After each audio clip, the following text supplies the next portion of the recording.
इस कार्यक्रम के पुण्यार्चक हैं श्री लोकेश जैन, अनिलेश जैन, नेही जैन, रिद्धि जैन, अनिलोक जैन। इस कार्यक्रम के निवेदक हैं बाल ब्रह्मचारिणी जयू दीदी, पूनम दीदी, श्री कुंथु सागर विद्या शोध संस्थान आलते, श्री क्षेत्र कुंथुगिरी तीर्थ हाथ कड़ंगले, जिला कोल्हापुर। हाँ, देखिए अभी हम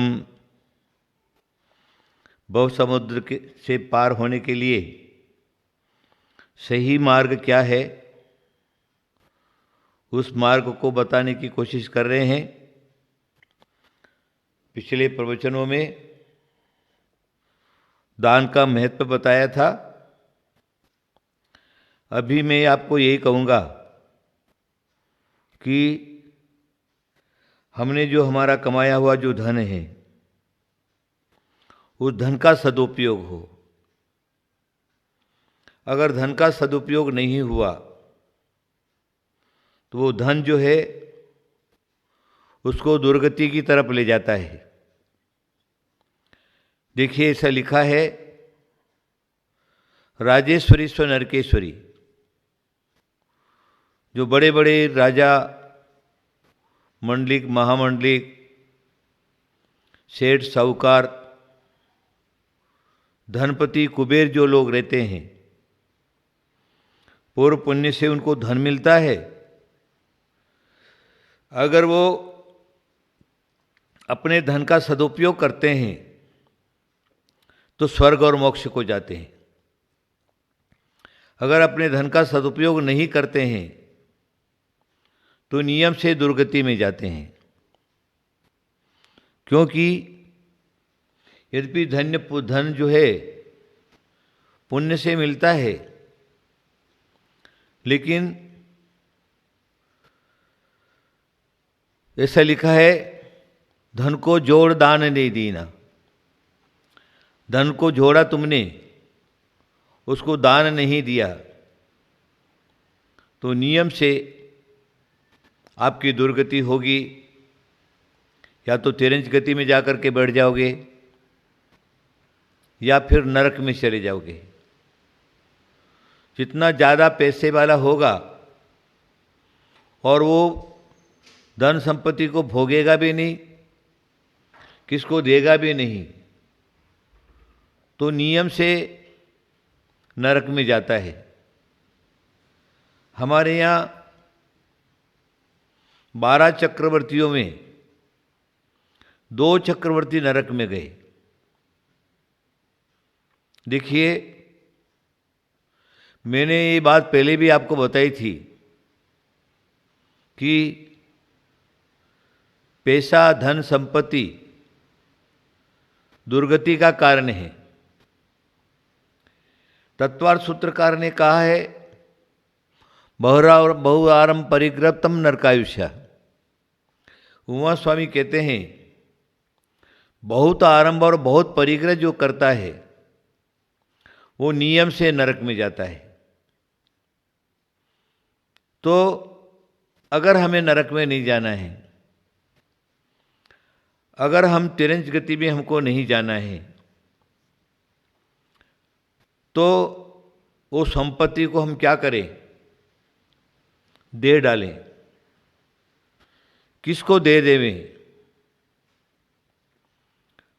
दे दिया वो हमारा, हमारे पास है वो हमारा नहीं है। क्योंकि हमारा जीवन क्षणस्थायी है, आज है और कल नहीं। किसी को कुछ पता नहीं है कि हमारा मरण कब होने वाला है। लाखों की संपत्ति हमारे पास है, हमने बैंक बैलेंस बना के रखा है, किसी को मालूम नहीं है। हमने दान में भी नहीं दिया और पुत्र को भी नहीं बताया, घरवाली को भी नहीं बताया। अर्जेंट हार्ट अटैक हो गया, मर गए, तो पैसा बैंक का बैंक में रह जाएगा, जिसको दिया उसी के पास रह जाएगा, वो तुमको नहीं मिलेगा। पैसे को इकट्ठा करने में तुमने पाप भी कमाया और तुम्हारे काम भी नहीं आया। इसीलिए हमारे जैनाचार्य कहते हैं, दान 4 प्रकार 4 संग को दीजिए। भव बिजली उनहार नर भव लावो लीजिए। दान 4 प्रकार का है। 4 संग, ऋषि मुनि यति और अनगार, अथवा मुनि आर्यिका श्रावक श्राविका, ये चतुर्विधि संघ है। और इस चतुर्विधि संघ को हमने अपने पैसे का सदुपयोग कर दिया, आहार दान में, औषध दान में, शास्त्र दान में, अभय दान में, तो क्या होगा? जो दानी है इस भव में भी यश कमाता है और पर भव में तो सुख और सामग्री उसको मिलती ही मिलती है। वर्तमान में आप देखते हैं ना, बड़े बड़े प्रोग्राम में बड़े बड़े सेठ और साहूकार का माला आदि पहना करके, शॉल ओढ़ा करके उसका सम्मान किया जाता है। जनता तो बहुत सारी बैठी रहती है, सबका सम्मान क्यों नहीं? उस व्यक्ति विशेष का सम्मान क्यों? चाहे वो लोग दिखावे में भी देता है, तो भी वो अगर अपने धन को इन कार्यों में सदुपयोग कर देता है तो उसका संसार में नाम होता है, अरे सेठ जी बड़े दानी हैं, बड़े दानी हैं, बड़े दानी हैं।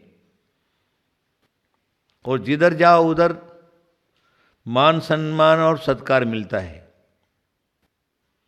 ये गुरु की सेवा है ही ऐसी। समंतभद्र स्वामी ने रत्नकरण श्रावकाचार्य में एक श्लोक दे दिया, ऊंचे गोत्रम प्रणते भोगो दानात उपासनात् पूजा भक्ते सुंदर रूपम स्तवनात् कीर्ति तपोनिधिषु। ये 4 प्रकार के जो संघ हैं, मुनीश्वर है, ऊंचे गोत्रम प्रणते, उनको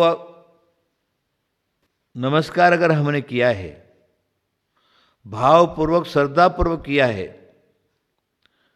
तो हमें उच्च गोत्र की प्राप्ति होती है। देखिए, मोक्ष प्राप्ति के लिए उच्च गोत्र की परम आवश्यकता है।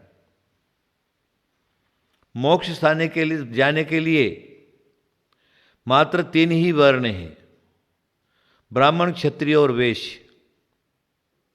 ये 3 वर्ण हैं। इसी को उत्तम वर्ण कहा है। उत्तम वर्णों की प्राप्ति जो है सद्मुनियों की सेवा से होता है, उनको नमस्कार करने से। अगर हम इतिहास उठा करके देखते हैं तो 24 तीर्थंकर सारे के सारे क्षत्रिय कुल में उत्पन्न हुए। राम, कृष्ण, हनुमान आदि जो भी थे वो सारे के सारे क्षत्रिय कुल में उत्पन्न हुए। तो क्या है, ऊंचा काम करने के लिए ऊंची गति ही चाहिए, ऊंचा गोत्र ही चाहिए। ऊंचे गोत्रम प्रणते भोगो दानात्। और अगर हमने उनको दान दिया तो हमें भी भोग की सामग्री प्राप्त होती है। पिछले प्रवचनों में मैंने आपको कहा था, उत्तम मध्यम जगन्य पात्र को हमने दान दिया तो हमें उत्तम भोगभूमि, मध्यम भोगभूमि, जगन्य भोगभूमि की प्राप्ति होती है और वहाँ हमें भोगोपभोग सामग्री सहज मिल जाती है। भोगोदानात् उपासनात् पूजा। अगर हमने उनकी उपासना की है तो पूजा प्राप्त होती है। लोग हमारी भी पूजा करते, जैसे हम भगवान की, तीर्थंकर की, महापुरुषों की पूजा करते हैं, वैसे हमारी भी पूजा होती है। और जो क्या है, बहुत बड़ा जो क्या है हमारा नाम होता है, ऊंचे गोत्रम प्रणते भोगो दानत उपासनात पूजा भक्ते सुंदर रूपम। अगर हमने उनकी भक्ति किया है तो हमें सुंदर रूप की प्राप्ति होती है। और स्तवनात् कीर्ति, उनका अगर हमने स्तोत्र पढ़ा है, स्तुति की है, तो हमें कीर्ति की प्राप्ति होती है। बहुत से लोग बोलते हैं ना, अरे हम इतना सारा परिश्रम करते लेकिन हमारा को नाम नहीं मिलता, यश नहीं मिलता। तो आचार्य कहते यश कमाना है तो उनका स्तवन करना। ये तपोनिधि जो है वो ही ऐसे हैं। अगर तुमने उनको अपनी भक्ति, श्रद्धा आदि आदि से, समंतबद्ध स्वामी की जो कारिका है उसके अनुसार अगर हमने काम किया है तो हमें अवश्य ही जो जो हमें चाहिए वो हमें अवश्य प्राप्त होगा।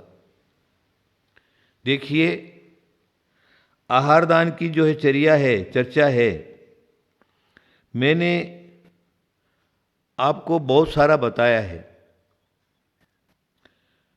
हमारे रहनसार के जो करता है, रहनसार एक ग्रंथ हैं, वैसे उसकी मान्यता भगवान कुंद कुंद के द्वारा रचित रहनसार ग्रंथ ऐसी मान्यता है। लेकिन कुछ विद्वान लोग जो हैं वो कुंद कुंद की रचना नहीं मानते रहनसार को। चलो माना नहीं मानो, उनके कहने से कुछ नहीं होगा, लेकिन उन्होंने रहनसार ग्रंथ में गाथा दे दी, जो मुनि भक्त विशेषम भूंजियेश भूंजे जिनोवदिठम संसार सार शोकम कमसो निवाण वर शोकम। ऐसा एक गाथा रहनसार ग्रंथ के अंदर आचार्य कुंद कुंद देव ने कहा है, जो मुनि भक्त विशेषम भूंजेश भूंजे जिनोवदिष्ठम। जो मुनिराज का आहार करने के बाद उनका खाया हुआ जो भोजन है उस भोजन में से भोजन करता है, संसार सार सुखम, संसार के सभी सुखों को प्राप्त करता है, कमसो निर्वाण वर शोकम, क्रम से निर्वाण की प्राप्ति कर लेता है। ऐसा कुंद कुंद देव ने रहनसार में कहा है। इसका मतलब क्या हुआ? इसका मतलब क्या है कि मुनियों को आहार देने के बाद प्रत्येक श्रावक को भोजन करना चाहिए। साधुओं के आहार जो वेला है उस वेला को टार करके भोजन करना चाहिए। वो एक समय ही ऐसा है।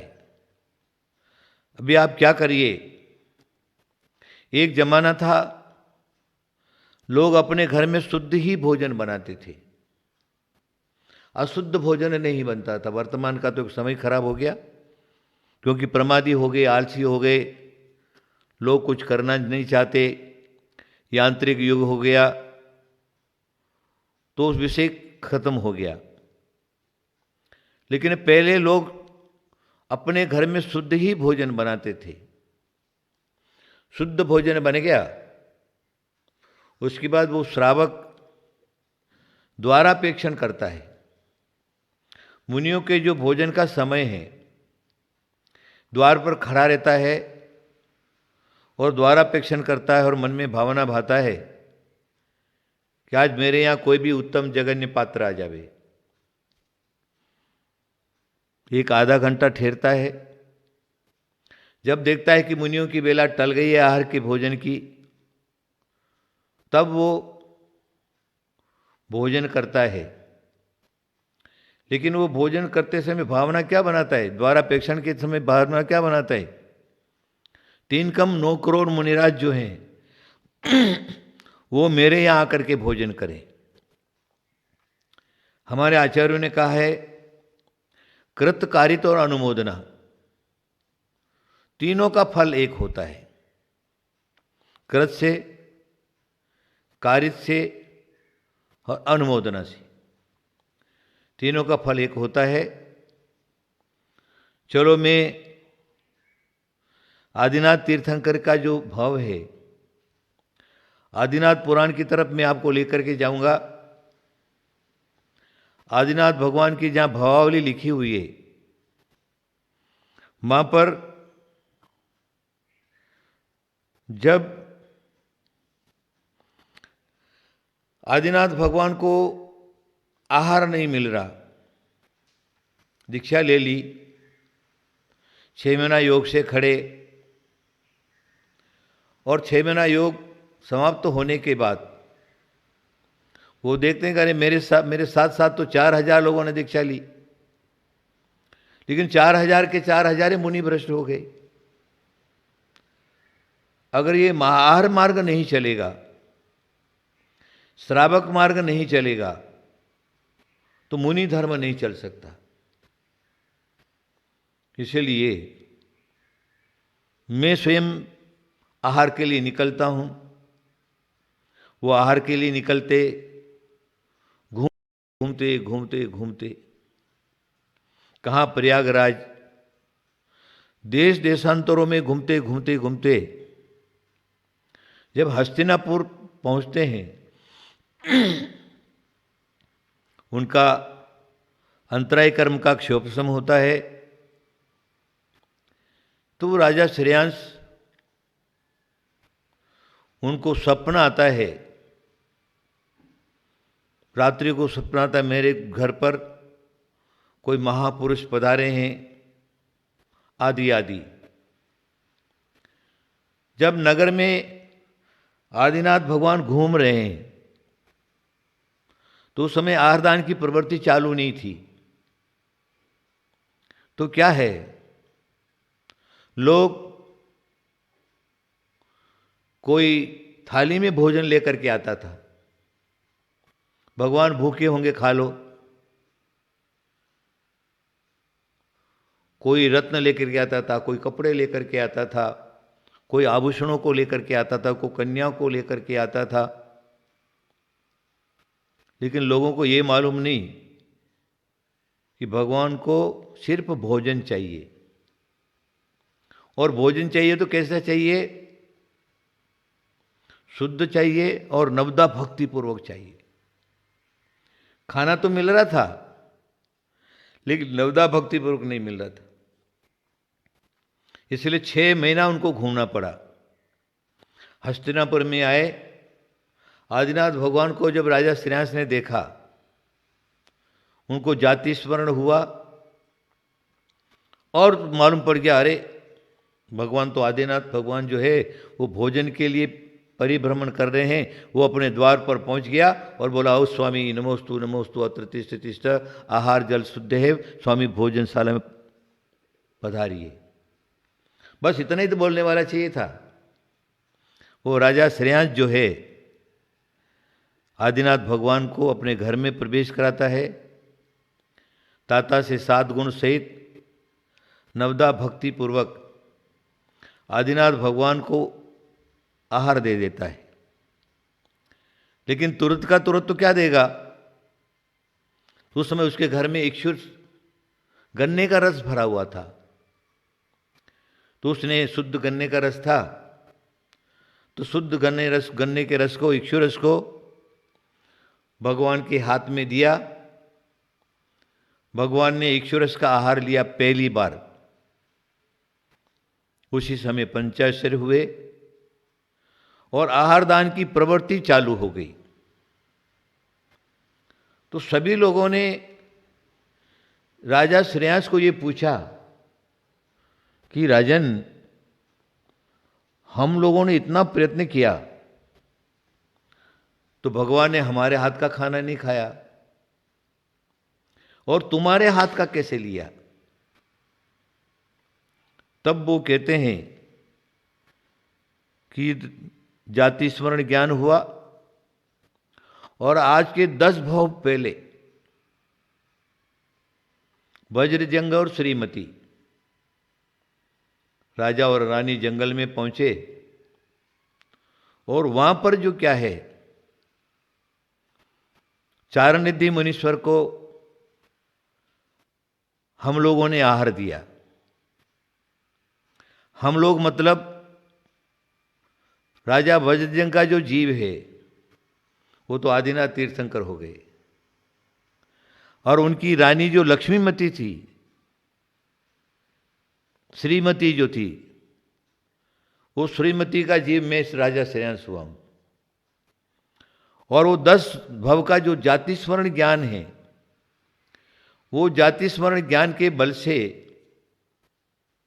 हमने जान लिया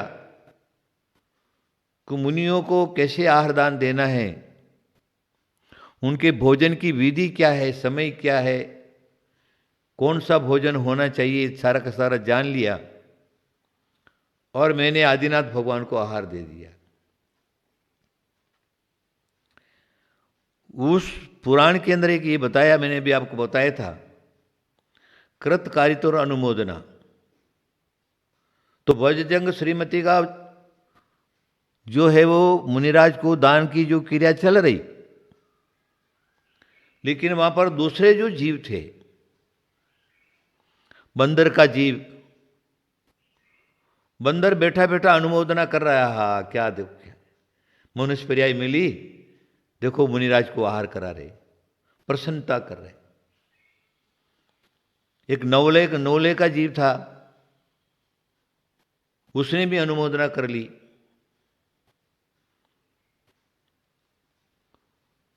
मंत्री का जीव था, उसने अनुमोदना कर ली। सिंह का जीव था, उसने भी वो आहार दान देते समय उसने अनुमोदना कर ली, वाह वाह वाह, क्या आहारदार, क्या आहार। तो वज्रजंग श्रीमती ने तो आहार दिया और उन लोगों ने अनुमोदना किया, तो उस अनुमोदना के फल से ये 10 भव से एक साथ जन्मते रहे और अभी हम सब लोग आदिनाथ भगवान के परिवार में पैदा हो गए। एक भरत पे हो गया, एक बाहुबली हो गया, एक जय कुमार हो गया, इस प्रकार जो क्या है, एक राजा श्रेयांस हो गया। तो ये अनुमोदना करने का भी फल वैसा का वैसा है। देने वाला देता है और लेने वाला लेता है। हमारे पास देने लेने के लिए कुछ भी नहीं है, तो हम इतना तो कम से कम कर सकते हैं कि जहां पर मुनिराज का आहार दान हो रहा है वहां जाकर के खड़े रहें, देखें और देखने के बाद आनंद मनावें, अनुमोदना करें। लेकिन ये कब? जब हमारे पास देने के लिए कोई शक्ति ही नहीं है, हमारे अंदर योग्यता नहीं है, हमारे अंदर पात्रता नहीं है, तो हम करें, नहीं तो नहीं। नहीं तो तुम श्रावक हो तो श्रावक के हिसाब से तुमने धन कमाया है, तो धन कमाने का सदुपयोग करने के लिए अवश्य मुनि की भोजन वेला को टाल करके या मुनियों को सत्पात्रों को दान दे करके ही अपना भोजन करना चाहिए। ये श्रावक का सद कर्तव्य है। मुनियों को शुद्ध भोजन दोगे तुम्हें भी शुद्ध भोजन मिलेगा। शुद्ध भोजन खाओगे तुम्हारी बुद्धि अच्छी रहेगी, स्वर्ग मोक्ष में जाने की बुद्धि बनेगी।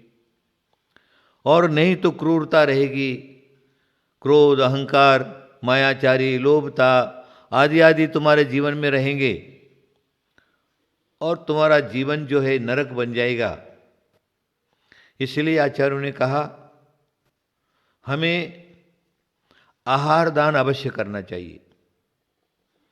अब दूसरा नंबर आता है औषध दान का।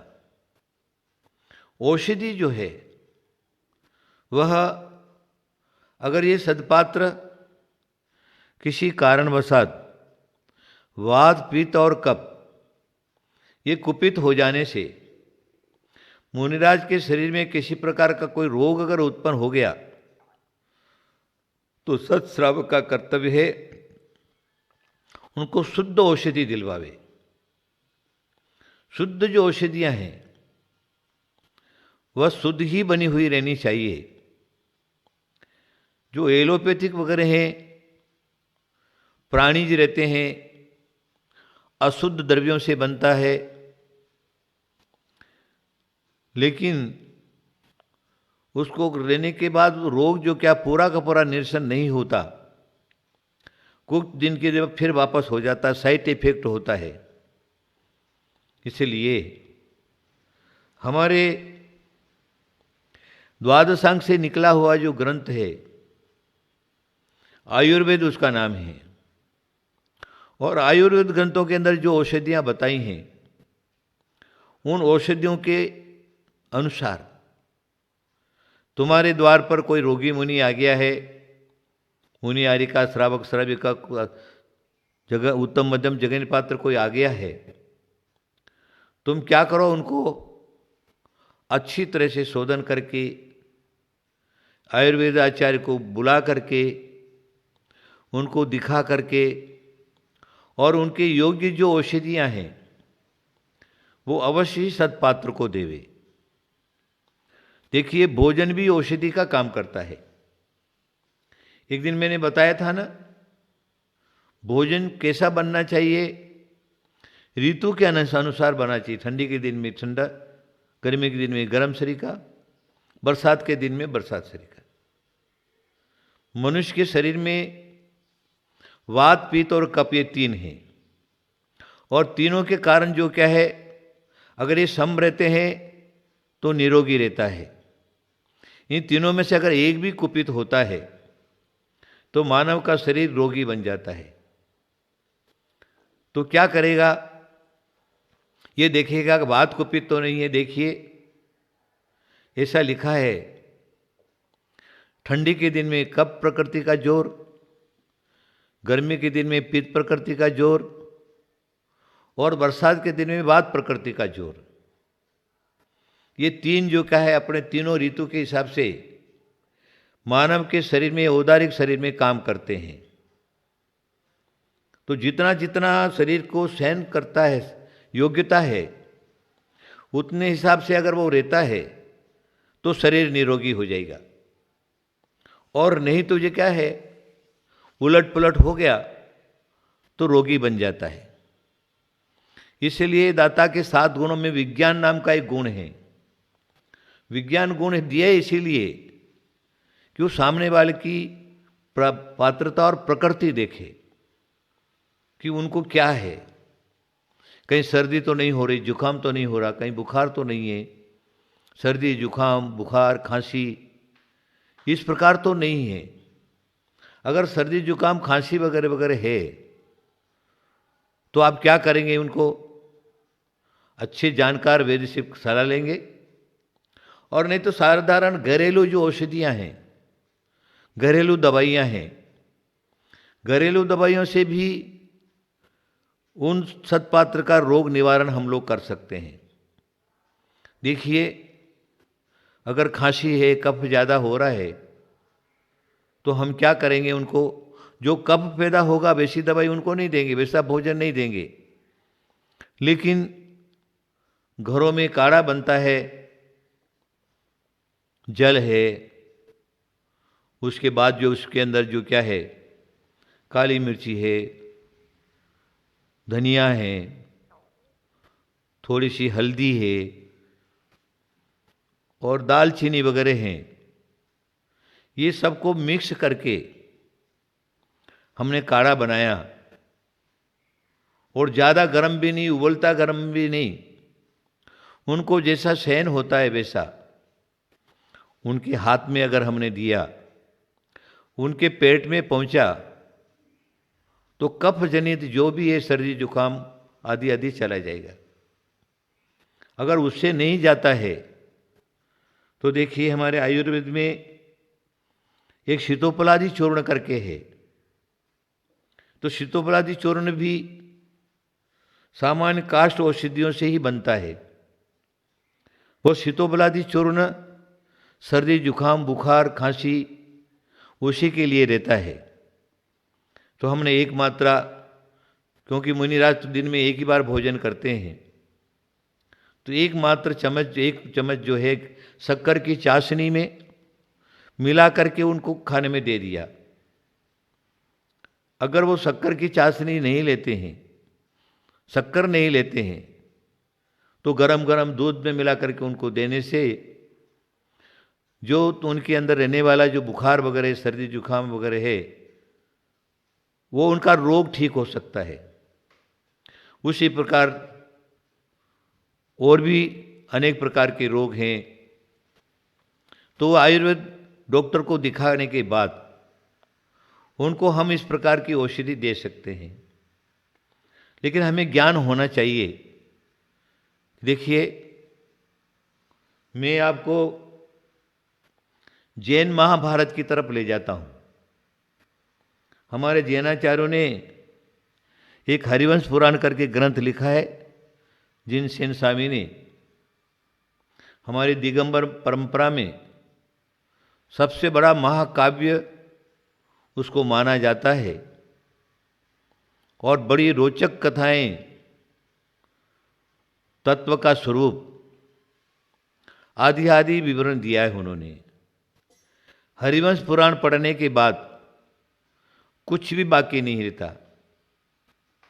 देखिए, हरिवंश पुराण मतलब नारायण श्री कृष्ण, नेमिनाथ, बलदेव, वासुदेव आदि आदि का जीवन परिचय उसमें है,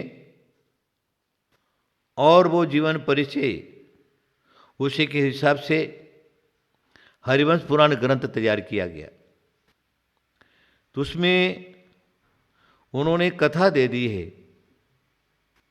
देखिए, नारायण श्री कृष्ण जैन परंपरा भी महापुरुष माने गए हैं और हिंदू परंपरा में भी नारायण श्री कृष्ण को महापुरुष माना है, अवतारी पुरुष माना है। उनकी चर्या कोई साधारण नहीं, उनका आचरण कोई साधारण नहीं। जब राज सिंहासन पर नारायण श्री कृष्ण बैठते हैं, राज संचालन करते हैं, तब सर्वप्रथम ये ध्यान में रखते हैं हमारे नगर में कोई दुखी तो नहीं है, किसी से त्रासित तो नहीं है।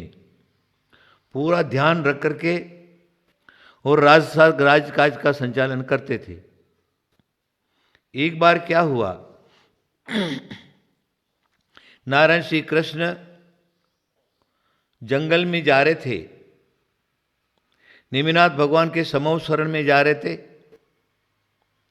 रास्ते में क्या होता है, उनके नाक में दुर्गंधी पहुंचती है। हवा के कारण दुर्गंध फैला हुआ है और दुर्गंधी आ रही। सभी लोग नाक सकोड़ कर करके उस रास्ते को छोड़ करके दूसरी तरफ से जा रहे थे। तब नारायण श्री कृष्ण ने सोचा, आखिर ये किस चीज की दुर्बुद्ध, ये बदबू जो है ना, किस चीज की है। देखिए, महापुरुष रहते हैं ना, वो किसी को भी ऐसा छोड़ते नहीं, उसकी खोल में जाते, तह में जाते कि आखिर चीज है क्या। तब जैसे जैसे नजदीक जाते हैं तो क्या क्या देखते हैं, एक शिला के ऊपर बैठ करके एक मुनिराज आत्म ध्यान करके और कर्मों को क्षय करने का प्रयत्न कर रहे। लेकिन उनके शरीर में कुष्ठ था।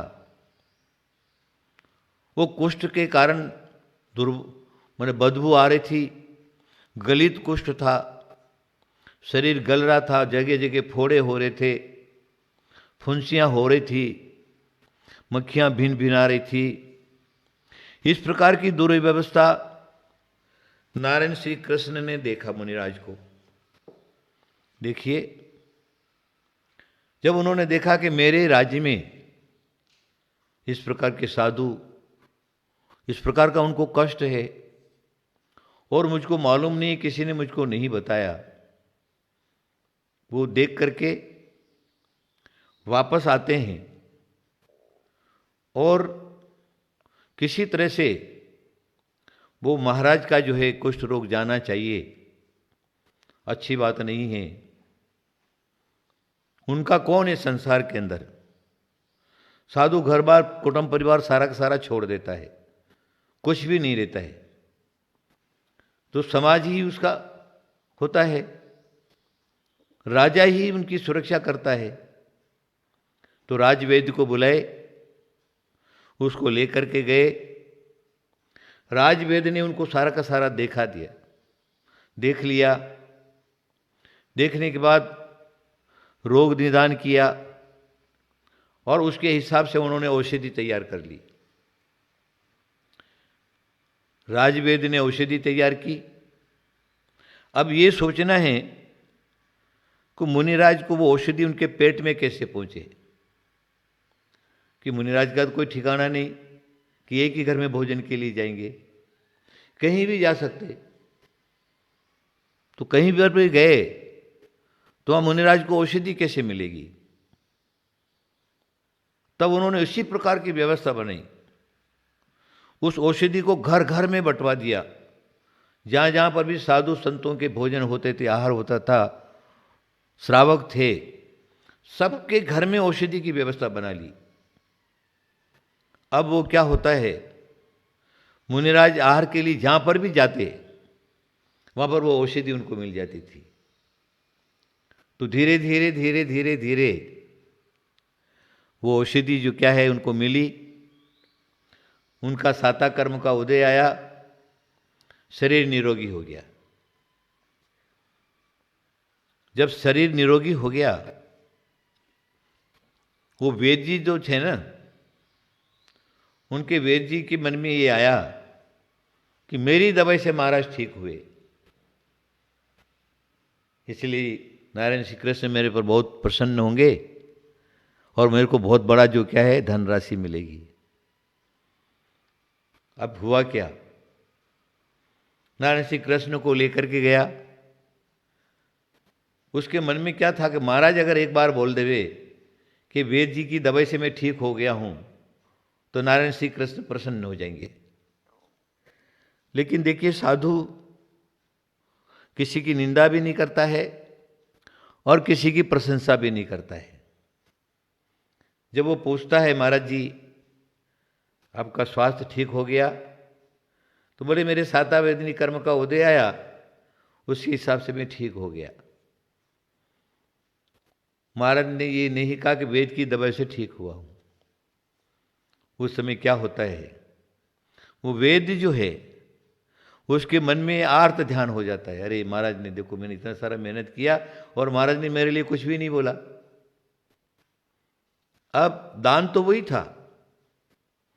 आचार्य श्री वहां पर कहते हैं कि कृष्ण ने व्यवस्था बनाई, वेद ने औषधि तैयार की, महाराज ठीक हो गए, लेकिन तीनों के फल में भेद पड़ गया।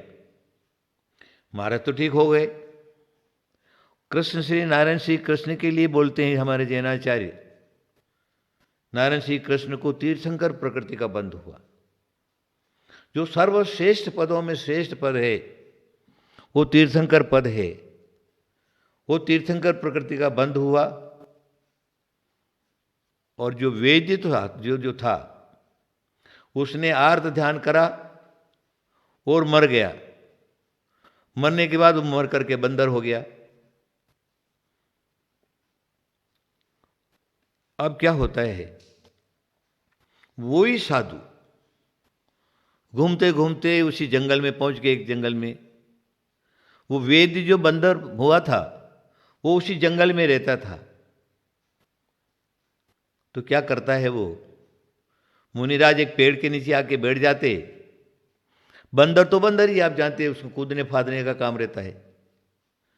तो इस डाली से उस डाली पर जब कूद रहा था तो डाली टूट गई। डाली टूटने के बाद महाराज की जंघा पर गिर गया। महाराज की जंघा में घाव हो गया, उससे खून बहने लगा।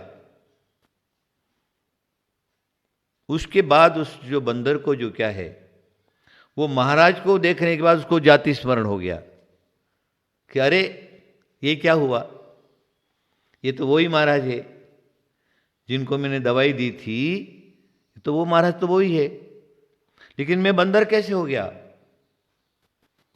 औषधि देने से तो, परोपकार करने से तो बहुत बड़ा फल मिलता है, लेकिन बंदर पर्याय में आना तो ठीक नहीं है। अरे बोले मेरे से गलती हो गई, मैंने दान तो दिया, औषधि तैयार तो की, औषधि को दिया तो सही, लेकिन नाम की चाह कर ली। नाम की चाह से जो क्या है, धन की चाह से मैं आर्त ध्यान से करा और मैं मर गया तो बंदर हो गया। बहुत गलत हुआ। अभी मेरी बंदर पर्याय कब छूटेगी। चलो कोई बात नहीं, मैं तो वैद्य तो था ही ना, जाति स्मरण हो गया मुझको, इसलिए कौन सी दवाई कहाँ है उसको ज्ञान था।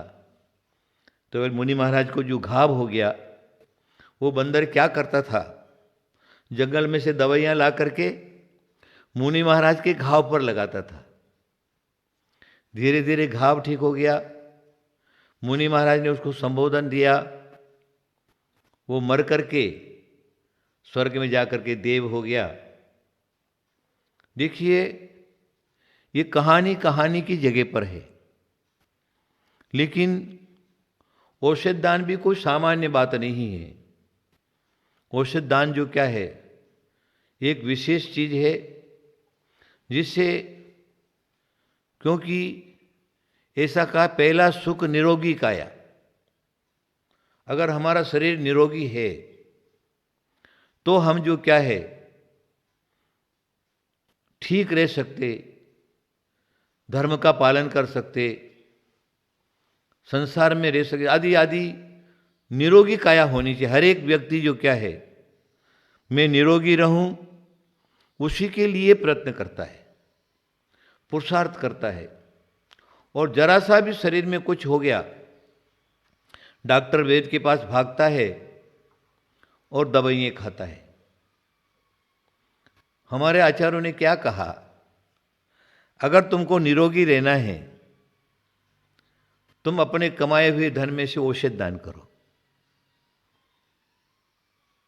उत्तम मध्यम जगन्य पात्र मिले तो उनको दो,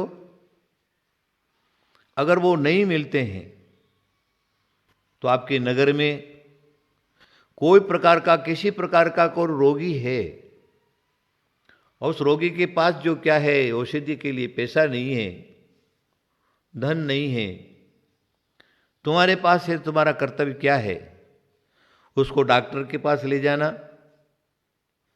उसको दवाई दिलवाना, उसके योग्य जो कौन सी औषधि है वो औषधि का प्रयोग करके उसको ठीक करना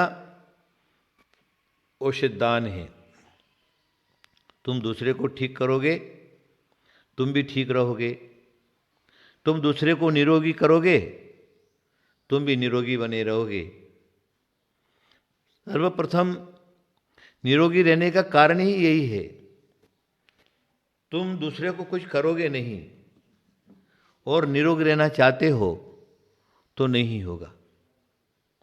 पूर्व में तुमने जो असाता वेदनी कर्म किया है, उसके कारण तुम्हारा शरीर जो क्या है वो रोगी होगा ही, और रोगी होने के कारण जो क्या है तुम दुखी हो जाओगे।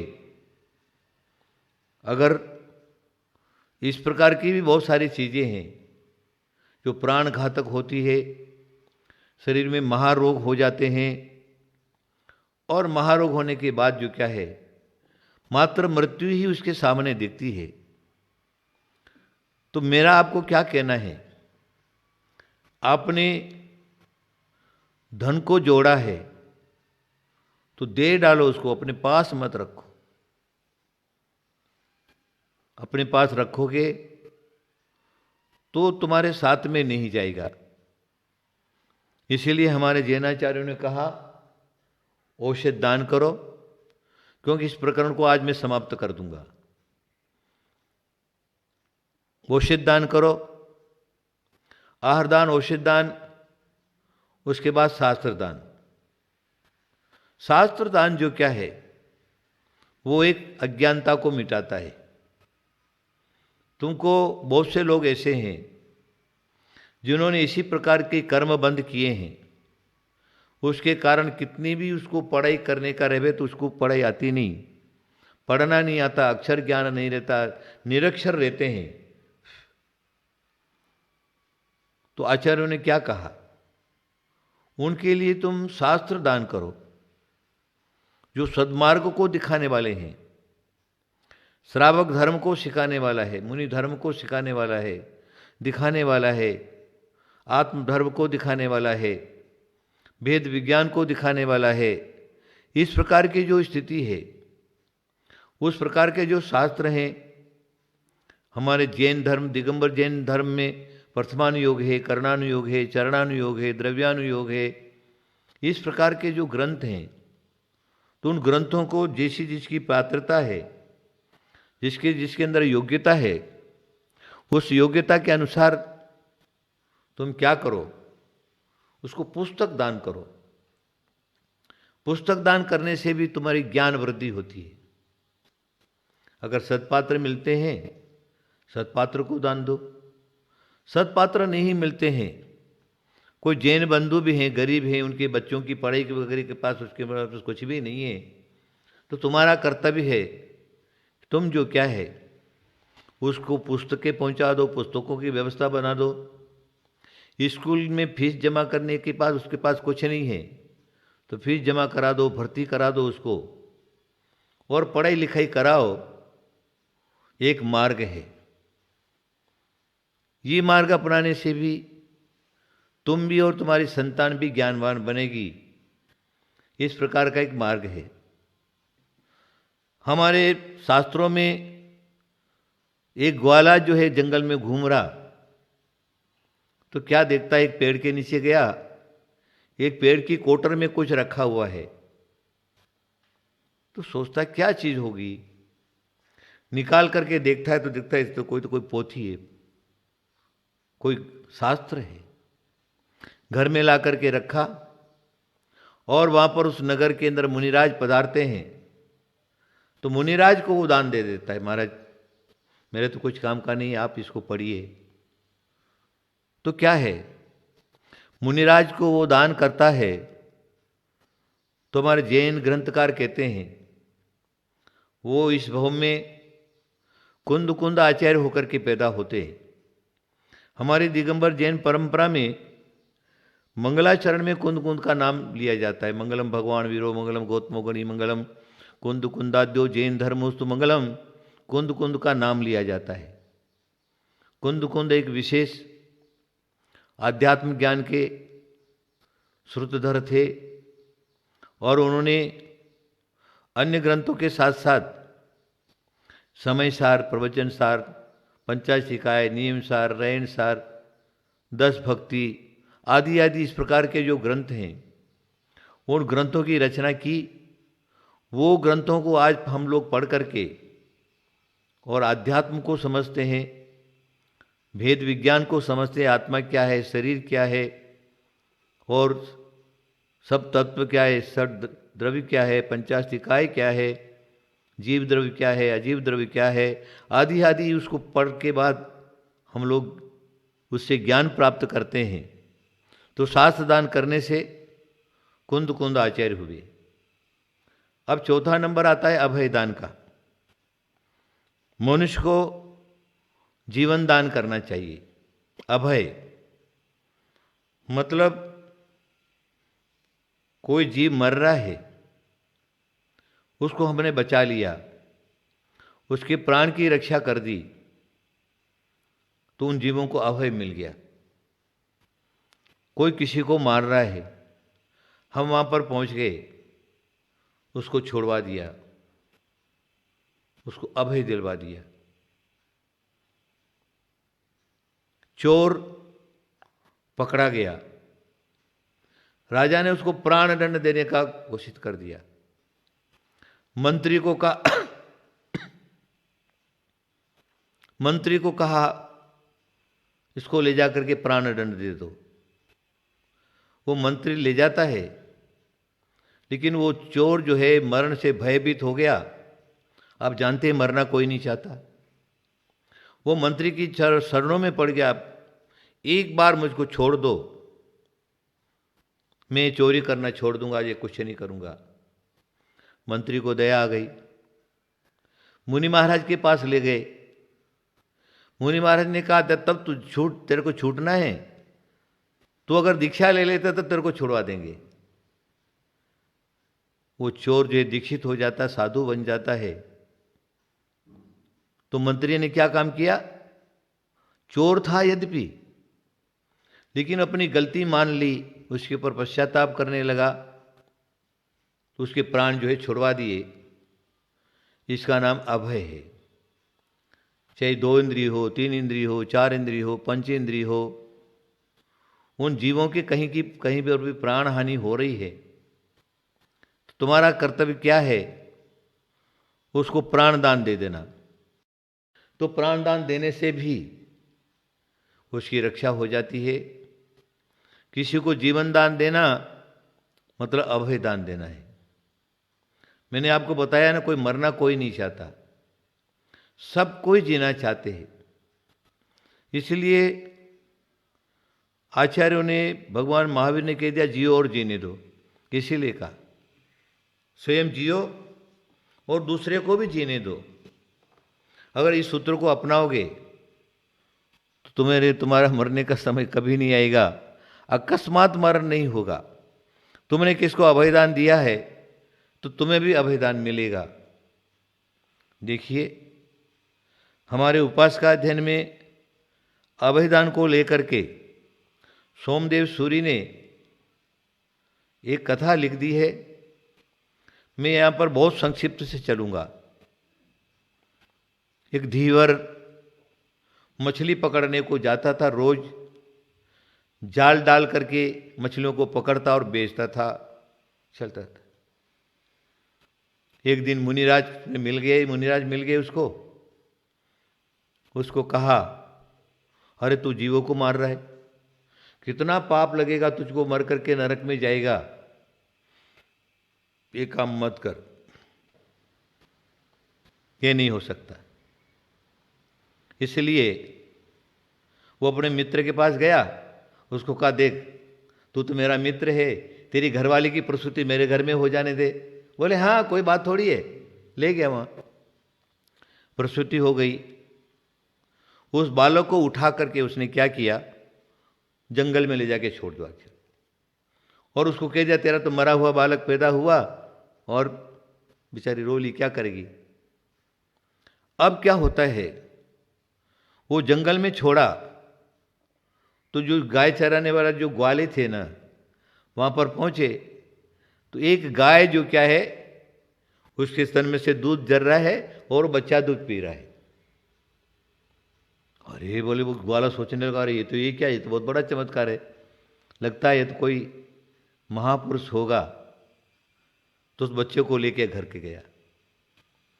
घर पर लेकर के गया और फिर जो क्या है अपनी घर ग्वालिन को कहता है देख तेरे कोई संतान नहीं है, ये बालक अपने को शेषता मिल गया है, तू इसका पालन कर। वो पालन करने लगी।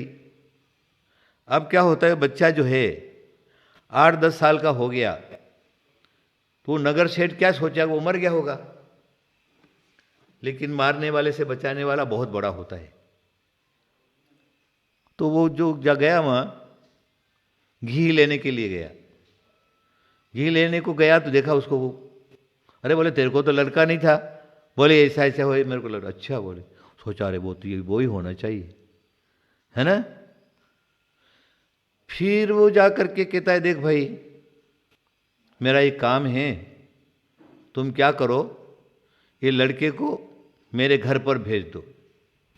उसको एक चिट्ठी लिख करके उसको बांध दिया उसके गले में, और अपनी घरवाली को उसने बोला कि ये लड़का आएगा उसको तुरंत जो है उसको विष दे देना, बोले मार देना, विष दे देना उसको। वो जा करके रास्ते में थक गया, एक पेड़ के नीचे सो गया। वहाँ पर एक वेश्या घूम रही थी। उसने देखा बच्चा कितना सुंदर है, लड़का अच्छा है, देखा उसके गले में कुछ बंधा हुआ है। चिट्ठी को खोल करके देखा, अरे बोले किसने इसका षड्यंत्र रचा इसको मारने का। तो उसने क्या लिख दिया उसमें, विष को विषया कर दिया। वो सेठ की लड़की का नाम विषया था। मेरी परवाह नहीं करना, तुरंत की तो उसके साथ शादी कर देना। उस लड़के ने पढ़ा और शादी कर दी उसकी। सेठ जी आए घर पर, अरे बोले इसको मैं तो मारने के लिए तो मेरा जमाई बन गया है ना, अब क्या करना। सेठानी को कहा कैसे न कैसे होना चाहिए। तो बोले तुमने मेरे को बोला क्यों नहीं। बोले मैं करती हूँ। उसने लड्डू बनाए, लड्डू बना के शक्कर के लड्डू और गुड़ के लड्डू दोनों बना लिए और शक्कर के लड्डू में जहर मिला दिया और अपने लड़की को कहा कि देख तेरे पिताजी भी आएंगे खाने के लिए और तेरे पति भी आएंगे, तेरे पति को शक्कर के लड्डू दे देना और तेरे पिताजी को गुड़ के लड्डू दे देना। चली गई। इधर जब आता है तो उसने सोचा कि अरे ये किसी माँ है, मेरे पति को शक्कर का लड्डू। तो उसने क्या किया, उलट पुलट कर दिया है ना। तो पिताजी को तो शक्कर के लड्डू पहुंच गए, उसके पति को गुड़ का लड्डू पहुंच गया। पिताजी की खात्मा हो गई है ना, वो जिंदा हो गया। तो कहने का क्या कारण है, मैं सिर्फ इतना ही कह रहा कि उसने मछली को 4 बार जीवन दान दिया, तो इसको भी 4 बार जो जीवन दान मिला। अंत में वो ही नगर सेठ बन गया। तो ये आहारदान, औषधदान, शास्त्रदान, अभयदान का जो क्या है प्रभाव है, आप लोग अवश्य ही अपने जीवन में दान करो, आपका कल्याण होगा, आपकी जो संपत्ति है उसका सदुपयोग होगा। दूसरा कोई उपाय नहीं है। मोक्ष का मार्ग, स्वर्ग और मोक्ष का मार्ग यही है। इसलिए जीवन में दान देना कभी नहीं छोड़ने का। महावीर भगवान की जय। इस कार्यक्रम के पुण्यार्चक थे श्री लोकेश जैन, अनिलेश जैन, नेही जैन, रिद्धि जैन, अनिलोक जैन। इस कार्यक्रम के निवेदक थे बाल ब्रह्मचारिणी जयू दीदी, पूनम दीदी, श्री कुंथु सागर विद्या शोध संस्थान आलते, श्री क्षेत्र कुंथुगिरी तीर्थ हाथ कड़ंगले, जिला कोल्हापुर।